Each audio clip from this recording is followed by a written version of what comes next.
everybody. Thanks so much for coming out today.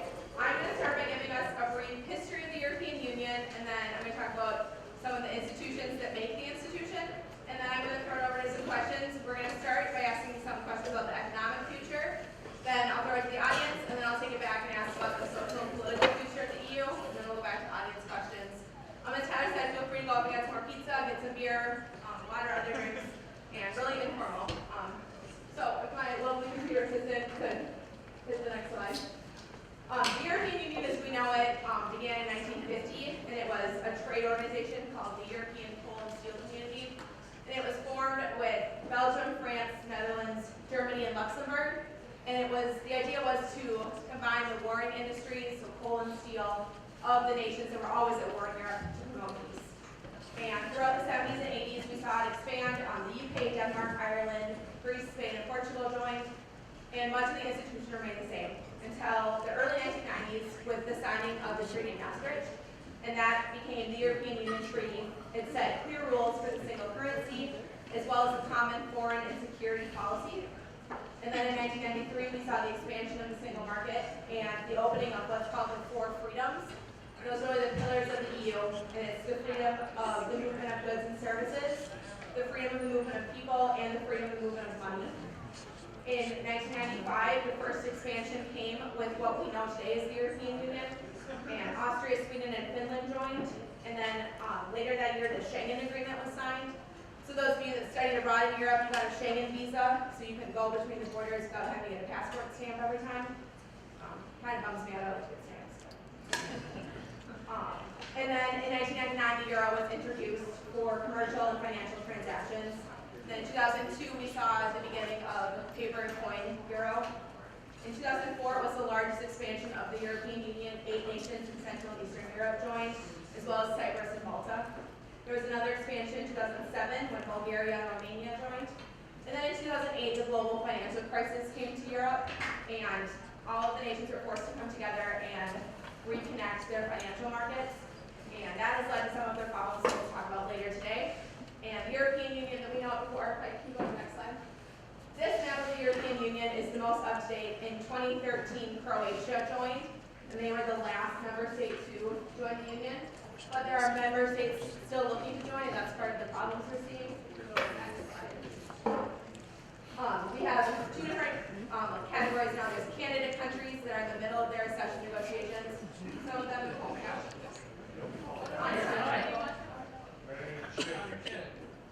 Oh, now it's your color.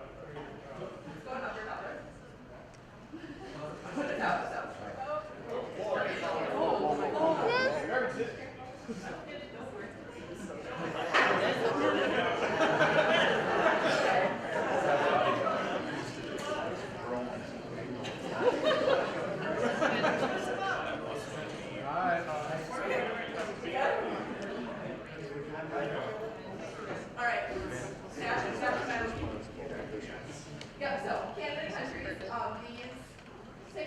Are in the process right now, and then we have 2 countries that are looking to start the process.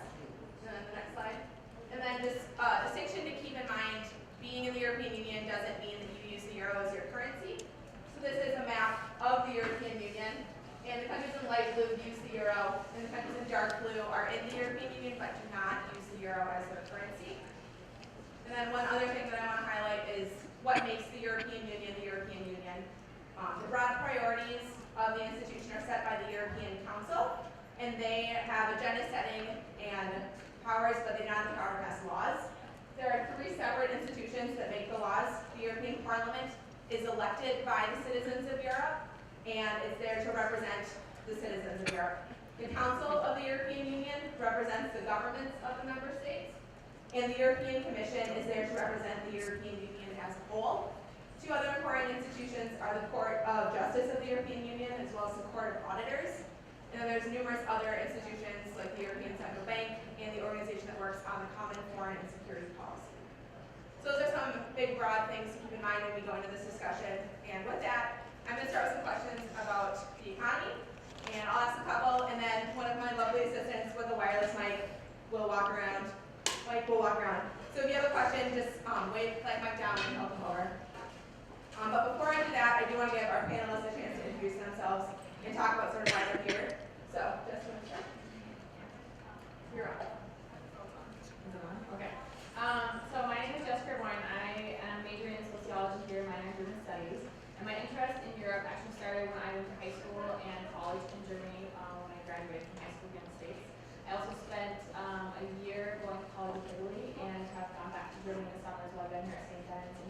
internship that I did last summer for journalism department. So it's kind of my background.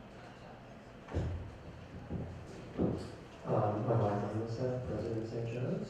In my former life, I was a professor, and I miss that sometimes, so I get to play one for about half an hour today. Thank you for indulging me. Hi, I'm Kirby Wagner. I'm a senior, political science major, as Heather said. And my interest in Europe, well, started a long time ago, European history as a youth, but I really became interested in the rise of the far right in Europe while I was studying abroad in Austria as sort of a response to what I thought Europe would be like and what the reality is there. So I'm doing my thesis on the origins and the rise of the far right in Europe, and also another research project on the United States response to the rise of the far right. All right, thank you so much. So I'm just going to go ahead and start with the first question, and that is, what are the main economic problems facing Europe in the future?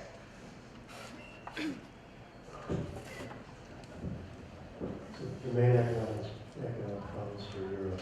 I think there are three primary problems.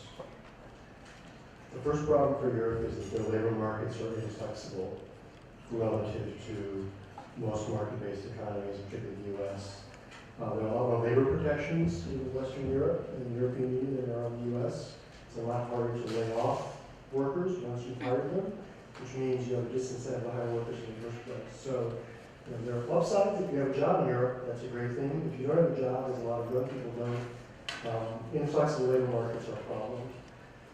The second issue that Europe has as an economic concern has to do with the monetary union. We can talk more about that later, but I think that the monetary union that the Europeans set up back in 1999 when the euro first started was a mistake, and I think they're discovering that now. And the third issue for Europe is a longer issue, and that has to do with demographics. Europe is dying. Europe's population is shrinking. The fertility rate to maintain population in the country has to be 2.1 children per woman of childbearing age.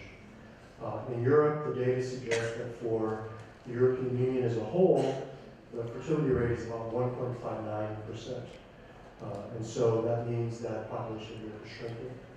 And that is exacerbated by the fact that the population growth is not coming evenly across all groups in Europe. Comments about the far right can tell you some more about that, but the immigrant groups in Europe are growing faster than the native population, and that is a problem because Europe has not done as good a job of integrating its immigrants as the U.S. has done. We're not perfect, but compared to Europe, we're in a much better position than the Europeans are.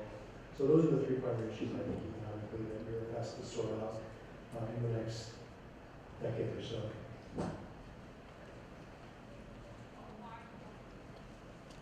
All right, so you mentioned the monetary union, and so I think one of the prime examples of the problem with the monetary union is Greece. It's been making the news quite a lot lately, so can we maybe talk about Greece in particular and like what that economic crisis looks like in Greece and how that is going to impact the European monetary union? I assume that's an economist question, particularly since I gave it to Katie. I didn't hear the answer though.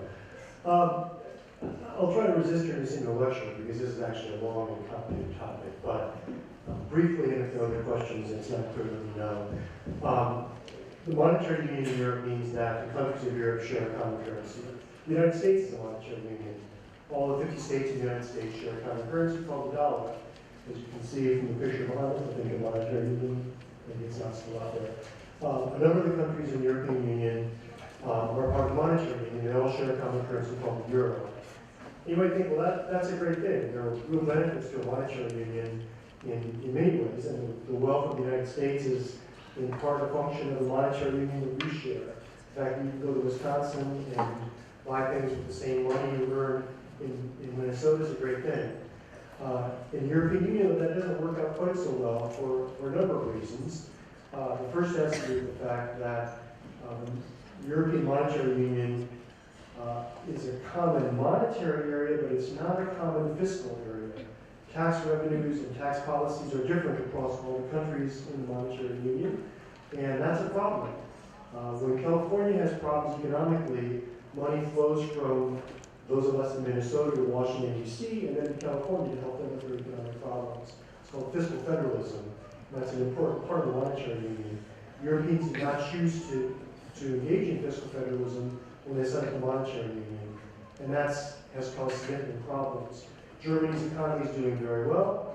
Greece's economy is doing much less well, but there's no obvious way to transfer resources from Germany to improve the economic situation in Greece. Now, it's a little more complicated than that because one of the ways in which Greece formerly could have improved its economic situation was to have its currency adjust. If it had drachmas and the Germans had Deutschmarks, the drachma could shrink in value, and that would allow goods in Greece to be cheaper. A devaluation is what that's called in economic terms. And the Germans could then step in and start buying more Greek vacations. But when you all use the same currency, there's no way for that monetary piece to adjust. The euro that the Greeks use is the same euro that the Germans use, so there's no way for the Greeks to devalue their currency automatically during an economic downturn, which is what typically happens. And so Greeks are stuck with a currency that prevents them from from having markets devalue their currency and increase the demand for their goods and services. So the Greeks have no way to adjust their economic output in a time of downturn that they would have had if they did not have this monetary union. The other problem is that the Greeks have a deficit. Most countries in the world are running budget deficits. We're no better than anybody else about that. In fact, we're pretty bad about that. But the Greeks have a budget deficit, and they finance that budget deficit by borrowing money. They used to borrow money in drachmas, and lenders would say, well, okay, the Greeks want to float some bonds. These are bonds issued in drachmas, and they would put a value on that drachma bond, and you think, well, what are the chances are that the Greeks will default, and the interest rates that the Greeks would pay would be a function of the risk that investors would put on those Greek bonds. With the monetary union, the Greeks have a huge benefit. They get to issue bonds in euros.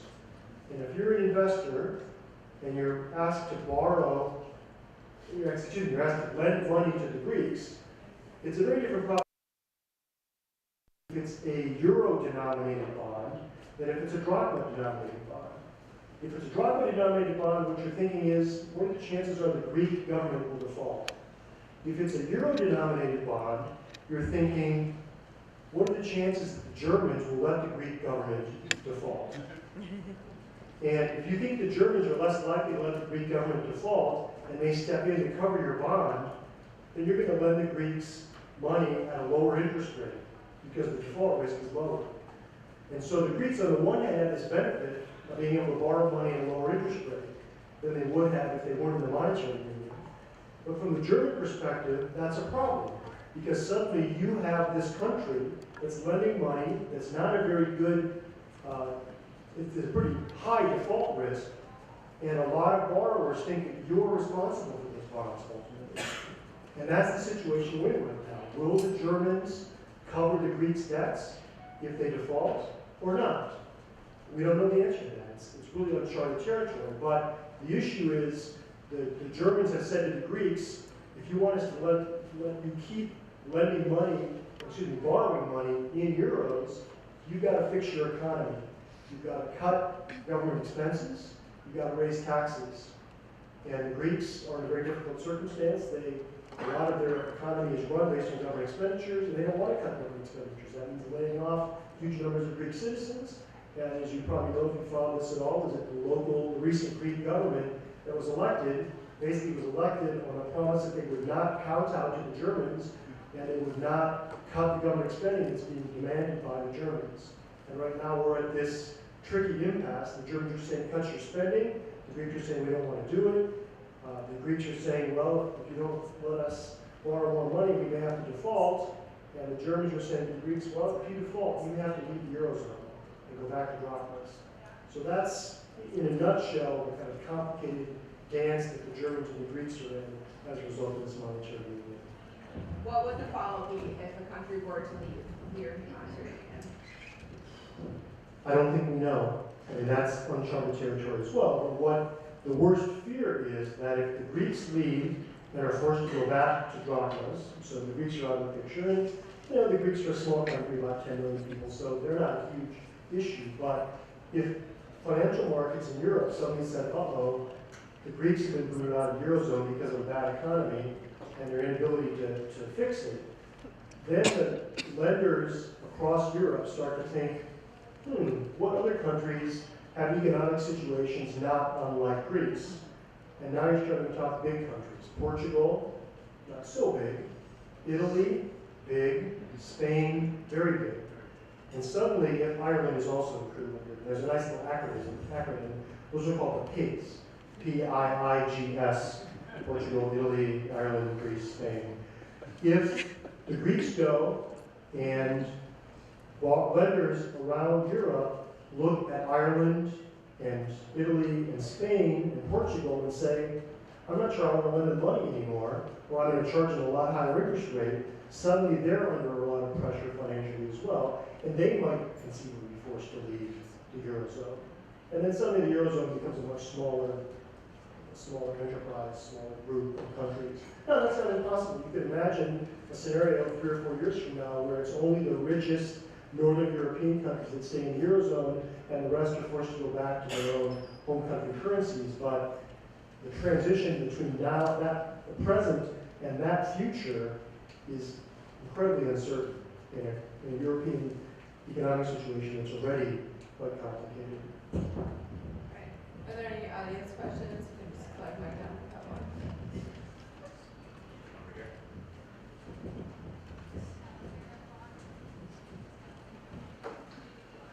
Could you also explain the different approaches that EU took versus United States to handle the financial crisis? Because we used stimulus to get that economy going, but Europeans did not follow that until very recently. If you could just explain that. Could you repeat Gotta the speak question? up. Yeah, Everyone the has- question was about the different response in the United States to the financial crisis compared to the European Union's response to the financial crisis. There are probably colleagues of mine out there that could explain this better than I could, but I won't put any of them on the spot. I think the brief answer is that we tried stimulus.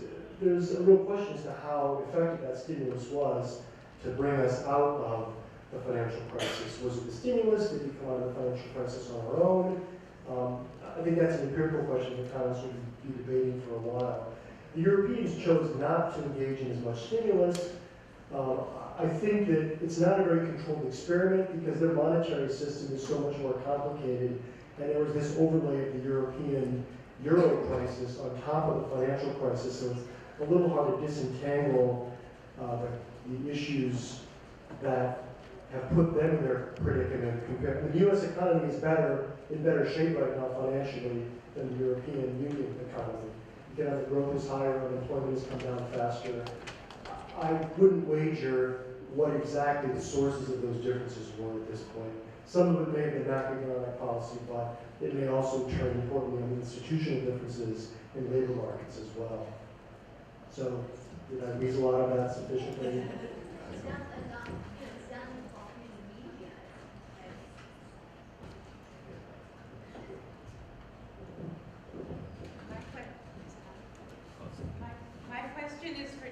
My question is for Jessica Raboin. I'm interested in the German connection, the power of Germany with the declining birth rate there. I'm interested in whether things are going to possibly get better for the Turks in Germany, given the fact that the population is declining, and whether since they're so strong within the European Union, if this is going to force them to take a look at their policies with regard to guest workers, so-called guest workers. So for those of you who don't know, there's a lot of Turkish people in Germany, but that number is actually decreasing because of the unfair policies that are put forth to the Turkish people in Germany. A lot of them can't get jobs because of their Turkish origin, and they're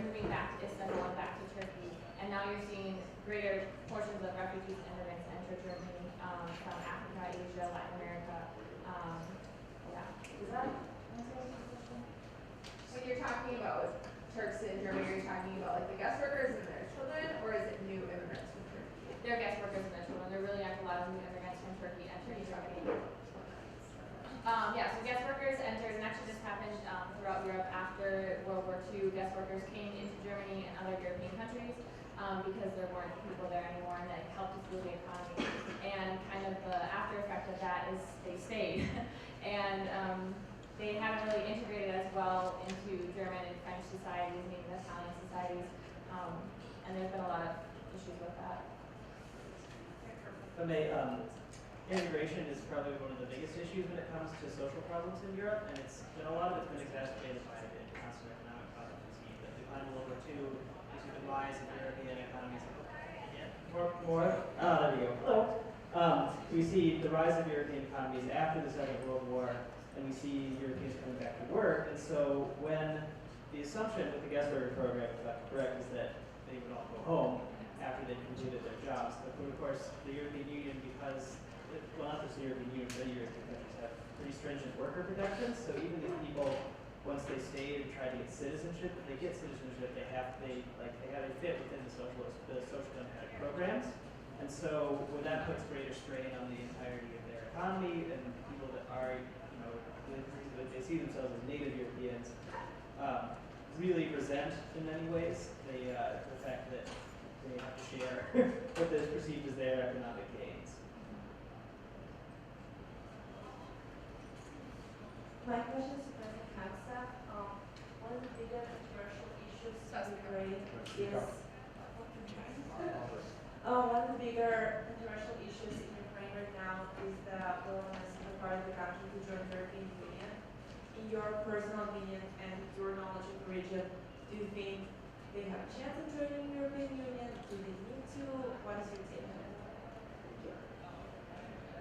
So the question had to do with Ukraine gaining ascension into the European Union, and that's part of what fomented the whole crisis between Russia and Ukraine for those that follow that. I think the short answer to Ukrainians gaining access to the European Union is it's not going to happen. And I think at least not for the foreseeable future, meaning probably a generation. And I think it's fundamentally a function of the maybe overreaching, overly ambitious project of the European Union. If the European Union were a free trade area, like NAFTA, so Canada, US, and Mexico, we have free trade, but what we don't allow is the free movement of peoples between countries. And if the European Union was a free trade area, then they would happily let Ukraine join. But they went from a free trade area to a common economic area, economic zone, where it's not just movement of goods and services, it's movement of people. And Ukraine is too big. Ukraine is, 70 million people. It would be the second biggest country in Europe. Ukraine's economy is in a mess. Lots and lots of Ukrainians would go to Europe in a heartbeat to try to find work. And the Europeans would not be capable of absorbing 10 million Ukrainians flooding across the border. So if there was an option to join the European Union as a trade partner, but not with the full rights to have people move across borders, that might be a real possibility, but I'm not here to talk about that option for Ukraine. The states that joined in 2004 had a 10-year buffer period before they opened for moving people. If that was an option for the Ukraine, would you see them joining then? That's a very good point. The European Union has recognized this problem and tried to put limits on the movement of people. 10 years isn't long enough. If they did it and set it to generation, maybe 25 years, maybe. This is the same issue for Turkey as well. In Turkey, there may be some cultural issues as well, but I think the real issue, the real reason that Turkey will never be a part of the European Union, at least in the next generation, is because too many Turks would come across the borders to work in Europe for obvious economic incentives, and Europeans are not prepared to absorb that population. And even if Ukrainians might be arguably European in a way that Turks maybe arguably aren't, and I don't pretend to debate the subtleties there, it's still too many people, too many poor people coming into these countries. Something I just want to add to that, something that I learned with Romania and Bulgaria at the Labor Department is there was just so much fear surrounding the Germans about all these Romanians and Bulgarians that were going to come and milk the social system. And when they actually surveyed in the state that I was in, there was like 14 who were using the system out of over thousands. And so I think a lot of this, we don't know how many people from Turkey or from Ukraine or from these other potential member states would actually come. And no surveying or research is really being done from what I've seen or what I saw in the Labor Department there. A lot of this we don't even really know. Yeah. And the social fear definitely is there. One of the biggest problems looking at UK in particular, and the UKIP, which is their nativist party, they really fed off of, and they really fought against in the European Parliament of joining, particularly Romania. But I think also to go off of President Hemesath's point is that the European Union, there are capabilities to trade with the European Union as an identity. That's part of the reason why we saw the Maidan protests in Ukraine, is the fact that the trade deal to move closer to Europe was pushed aside in favor of one move closer to Russia. And that at the same time, when we look at Ukraine, it follows a similar model to Poland, which tried to get in very quickly into the European Union, but had to face making sure that it met all the requirements. So even despite Ukraine's desire to join in, as with their desire likely to join NATO, there are several steps that they have to achieve first, particularly among them limiting the level of corruption within their government. Just one little additional point. One of the things I know I think is an economic problem for Europe going forward is their birth rate. And so an interesting thought experiment might be, so as Europe continues to shrink in population, where they find the workers to support the generous social welfare programs for the retirees that are going to need support for decades into the future. You know, how would we manage it? The U.S. has a birth rate that's about, for native-born U.S. citizens, the birth rate is a little over 2. So we're about meeting the needs of replacement with native population, but there's still about 1% growth each year in the U.S. And that growth comes from immigration. And we do a pretty good job of integrating immigrants by and large. That may be a model for Europe to look toward in the future, to say, well, all right, if we can't give birth to enough Europeans to provide the employment, provide the workers, to help provide the social benefits for the retirees, maybe immigrants is a possible solution to that. And it's possible that Ukrainians would be considered more attractive than Turks. I don't know. I mean, this is where some of those who are about to rise in the far-right parties, the Ukrainians more attractive than Turks. Depends on where. All right, we got a question in the back. Yeah, I wanted to follow up on the situation with Greece, but actually to also talk about Italy, Spain. Isn't the problem that there is a European-wide currency? There is no European-wide social safety net. And in particular, in the case of Spain, Spain's government did all the things that the European Central Bank wanted. And as a result, just an enormous hit on the most vulnerable population in Spain. And so it's understandably to me that Greece would not want to do that. They're already taking a hit. They would take even bigger hit than Spain did if they were to do what the European Union wants them to do. So it seems to me either those countries have to break off and leave the Eurozone, or you have to have some kind of European Union-wide safety net. Because to have one without the other is not going to work. I think you're exactly right. I think the Greeks have an incredibly difficult choice. They want to keep the euro, and keeping the euro, it's attractive for some reason because it's going to keep more stable monetary policy, and there's going to be more value to your currency and your savings if you have the euro, and you can travel more easily. Your currency doesn't devalue, so you can take that trip to Germany if you're a Greek citizen. So the reason the Greeks want that, but the price they're going to pay for that is either they're going to have to decrease public spending and meet the conditions that the Germans have set up for them, or they're going to have to say, all right, we're going to have to get rid of the euro, allow our currency to devalue, and that gives us a real chance to have some economic growth in the long run. They don't have great choices. There's no question, but I think that the current leadership in Greece has been disingenuous, maybe naive, maybe that's the generous interpretation, to suggest that they could simply stop with the stabilization policy, with the economic conditions that the Germans have put on them. And they thought maybe the Germans would agree to that if they threatened to leave. I think the Germans have played harder ball than they might have thought, and as a result, they're going to have to choose whether they stay in the Eurozone or whether they continue to cut spending. Ironically enough, actually, Greece this last week has threatened Germany to get all the reparation payments for World War II. They finally calculated what they believe is their reparation payments necessary for the actions taken by Germany during the Second World War, which is fair in one way, but the circumstances in which it's arising are a little shaky. Yeah, and just going off of that, they met in Russia and they met with Putin, I think it was today or yesterday, and that's raising a lot of issues within the European Union, within Brussels.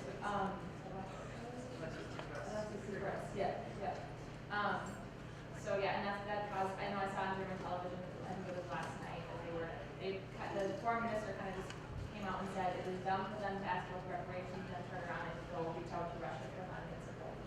So. If you're reaching out to Russia as your economic savior, I think that says something in your circumstance. It's just they're not in a great situation. It would be tough to be Greece right now, especially thinking, look at all the young people here. The unemployment rate for Greeks under 30 is, I don't know, 50–60%. It's incredible. So count your blessings even if you're a senior and you don't have a job. Go ahead.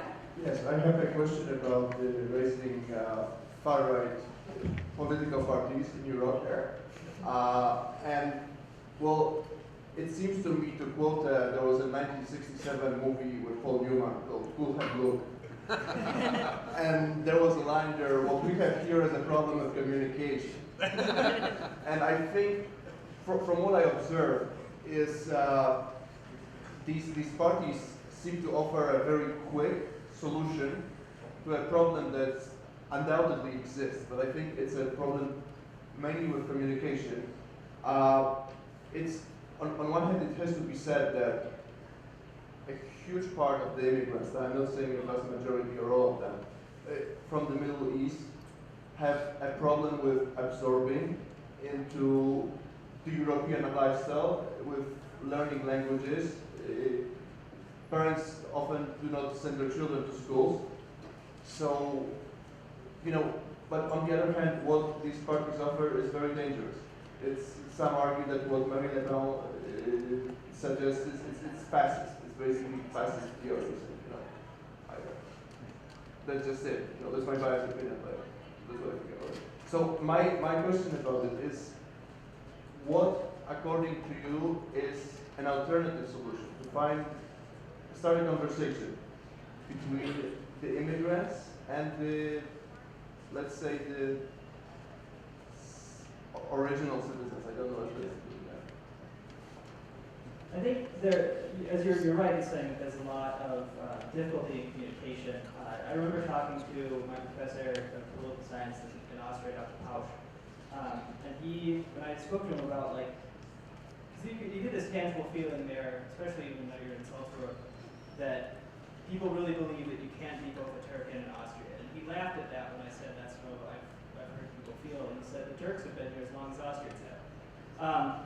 And I think that part of the idea is that many Europeans, when they reach a time of crisis, maybe many Americans, they look back to times with nostalgia, and one of those is the sort of the nationalist period. You look at the things that define your country. For the Germans, it would be being good workers and being really productive. For the Greeks, being the Austrians, it's being awesome in India and which we laugh, but that's very important for their culture. And I think that when they see how different a culture like the culture of Syrians or a culture of Lebanese is it's really difficult for people to get over that inherent difference, and it's also easy to say, look, they're putting strain on our economy, that means that they're outsiders and they're bad.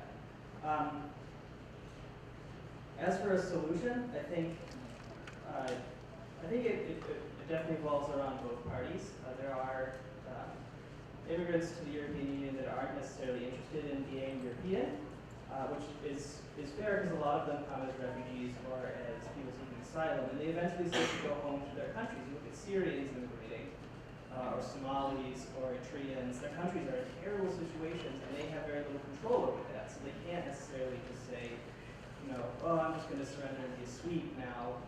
They want to go back. They want to preserve their identity and their national identity. I think that Europeans need to look at that and respect that, but they also need to move towards really, really, really getting some outreach to these communities and saying, look, I understand where you're coming from, and I would like to help, rather than, particularly what the French have done, is push the communities into different areas, where, like the suburbs in Paris, that they say, oh, this is your area, and then everyone complains when they're angry that they've been pushed into a suburb.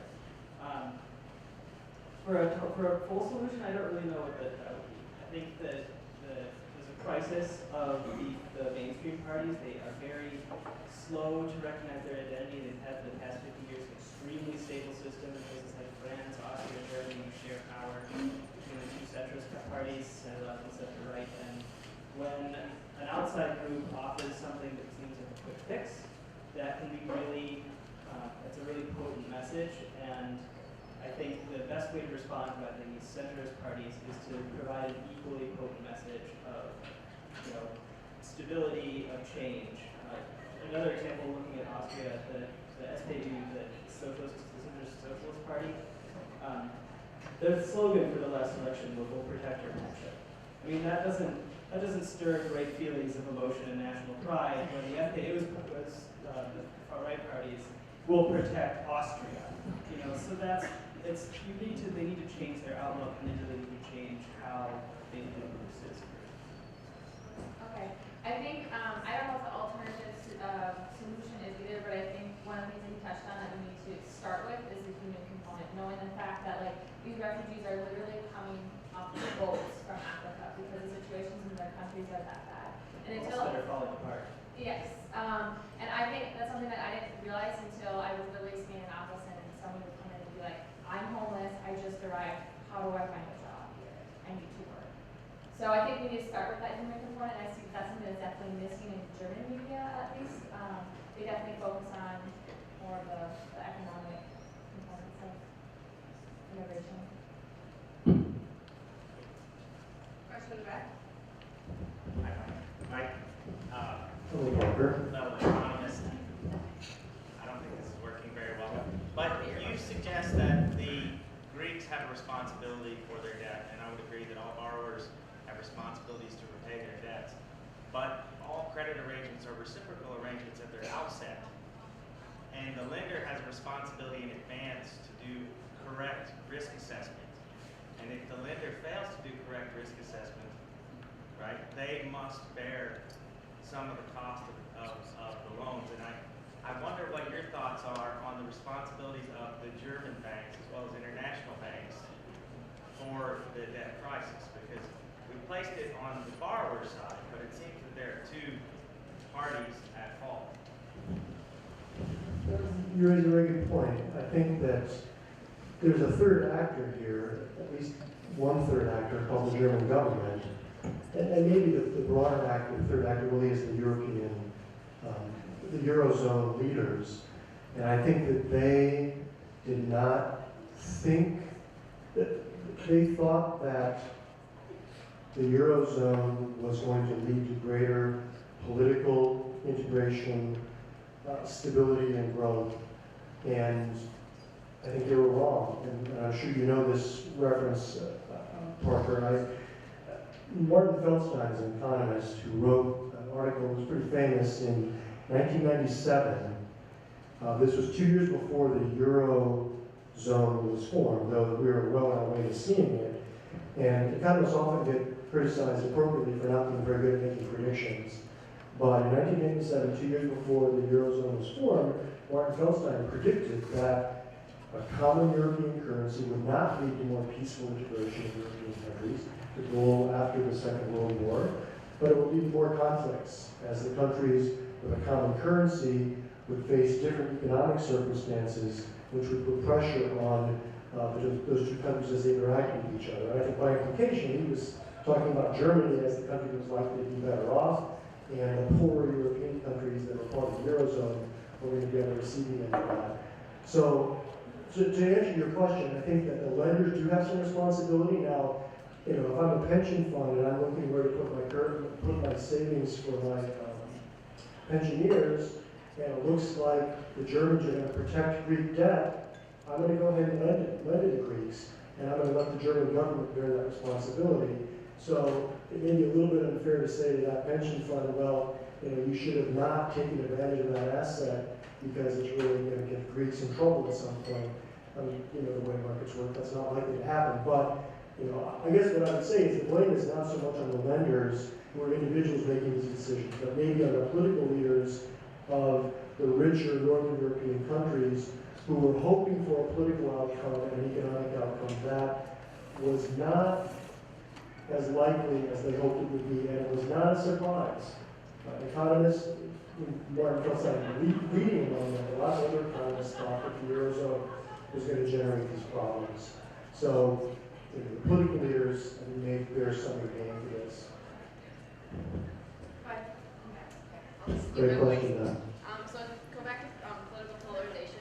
What do you think leads to that? Is it more region-based, like we talked about, like Greeks and Turks, or is it more ideology-based? Like we look at the United States, the media has led to polarization, and then the elites in Washington versus the average person. But what leads to the ideology or the region-based polarization in the European Union? Okay. Well, I think a lot of the countries in Europe have maintained a strong cultural identity. The difference we've seen between the European Union and the United States is the United States, we tried having a confederation for a very brief period of time, and then we changed our system so that it would work better, both fiscally and as a government. And the European Union is having a rough time integrating because you have to take into account the histories of all of these different areas, and not just the different countries themselves, but their own issues. When we look at the Belgians, the Belgians and the Walloons and the Austrians each have there's 54 different dialects in Austria, and each have their own Trachten, their own official clothing, and it's all very, it's very much about their local pride, and the Greeks are still very proud of being Greeks. So when you mix all of that up with intense social and cultural pressure, I mean, the fact that most European countries have a negative birth rate among the natives, and I say natives because there's so much flux that has happened in history.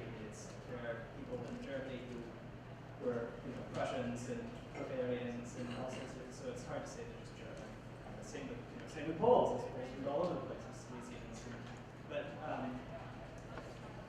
as long as that you see that downward stress as well, people tend to retrench into that identity because they feel like it's threatened, they will disappear. And so that's where a lot of the far right gets its impetus. And then with the economic problems, again, you can offer an easy solution to a complex problem. We look at particularly violence against Jews over the last few years has been on a huge rise in the European Union, particularly since the stresses of the economic downturn have happened. You look at France over the last year, there were 51% of all racist attacks were targeted against Jews, who make up 1% of the French population. And that's between both recent Islamic immigrants who feed into strains of radical Islam and the radical right in Europe. It's essentially everyone tends to blame whoever they see as a problem. And it's not just restricted to the right either. Syriza has the same sort of message, which is we can fix this by increasing government spending again and sticking to a more socialist and radically socialist identity. So I have another question. There's been a a lot of mention of Russia's role in the EU a little bit. The European Union has imposed sanctions on Russia over their actions in Crimea. So how does that come back and in turn affected the European economy? Because that's not just a one-way street either. I guess this is maybe a little more towards President Hemesath, but everyone feel free to jump in. So one of the things I read about and saw actually a documentary about is the Czech Republic, and their hospitality and tourism industry depends solely on Russian tourists, and hotels and spas are now closing, and that's really affecting the Czech Republic because tourism, I think, is like 25% of their economy or something. It's a huge percent. So that's one of the ways that the sanctions are hurting the country in the EU. I think that's a great example, though I think it also highlights the fact that these sanctions are hitting very targeted parts of the European economy, and particularly some of the smaller countries. I think the reality is Russia's economy is not so big and so important in Europe that the sanctions, whatever the Russians choose to do in responding to sanctions, is not likely to have a huge impact on the German economy, on the European economy, with one important exception, which is that a lot of the energy for the European Union, oil and natural gas, comes from Russia. And so if Russia really wanted to play hardball with the European Union, they could cut off oil and natural gas supplies. Now, of course, that means they wouldn't be selling it either. So that would be cutting off the nose to spite the face. But I think in the short run, it's not having nearly as big an impact as you might imagine. And I think in the long run, what it's saying to the Europeans, whatever impact it's having on places like the Czech Republic, this is all encouraging the Europeans to diversify their sources of energy. And in the long run, Russia is not going to be happy campers if they can't sell their energy to Western Europe. And it's not clear that in the long run that's going to be a place that the Europeans are going to want to buy their energy. Also, Russia in itself plays a bit of a different game than the rest of Europe. We talked about in my foreign policy class that Russia tends to respond much differently because they think our sources of power are much different than how the European Union and the United States do. And as there's also been a bit of a tearing and split in Europe, you see the Hungarians in particular, but also now the Greeks.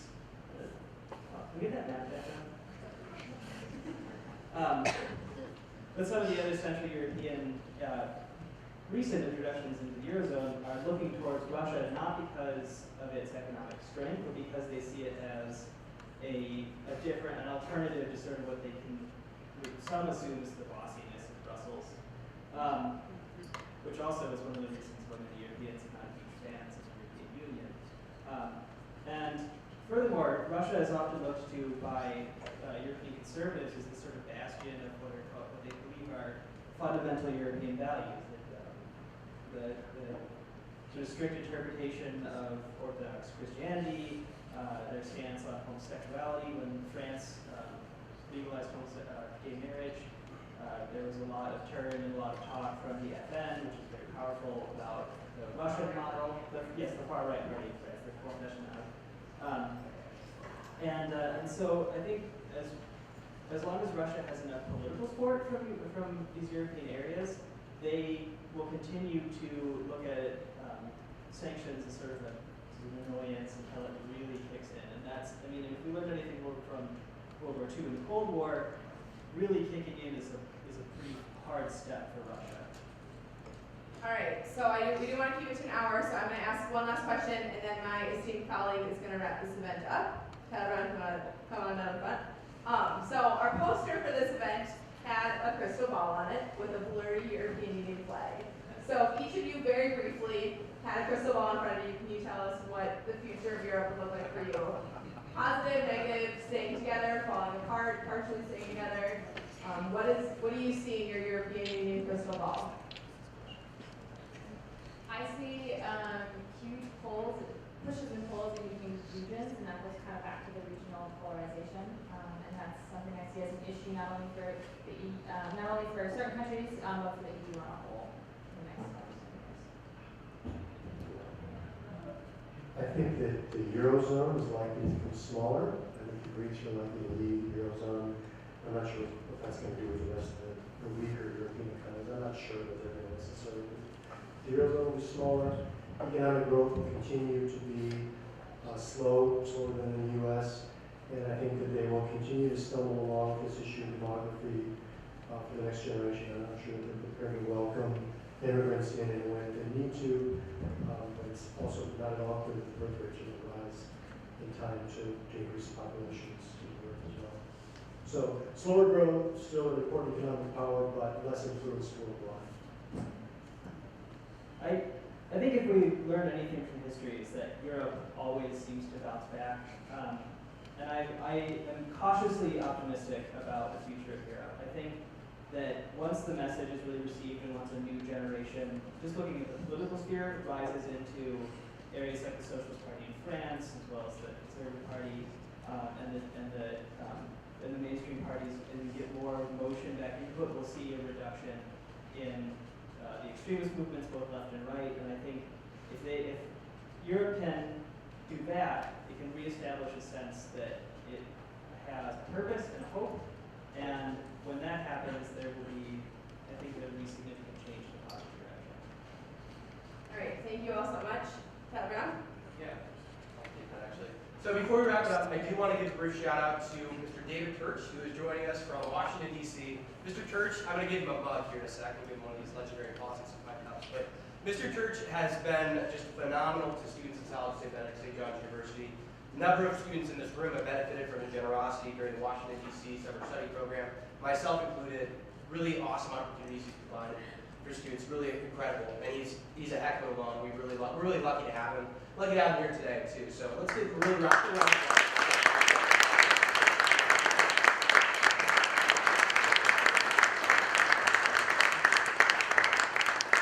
And then, in addition, I just wanted to again thank our esteemed panelists up here. They were all phenomenal. It was really impressive. I learned a ton today as a domestic politics person. I know a lot of this stuff, so it's really good. And then I do also want to say thank you for all of you for coming to the last couple to Politics and Pint for the last couple of years. This is Kate, Catherine, and I's last Politics and Pint, as well as Mike's and Aaron's. So it's been a great run, and Justin too. Yeah, Justin too. It's been a great run. This is always a really fun event to put on. I'm sure there'll be a lot of other great ones next year with the outstanding student warriors will be coming in next year. So thanks again, and have a great day.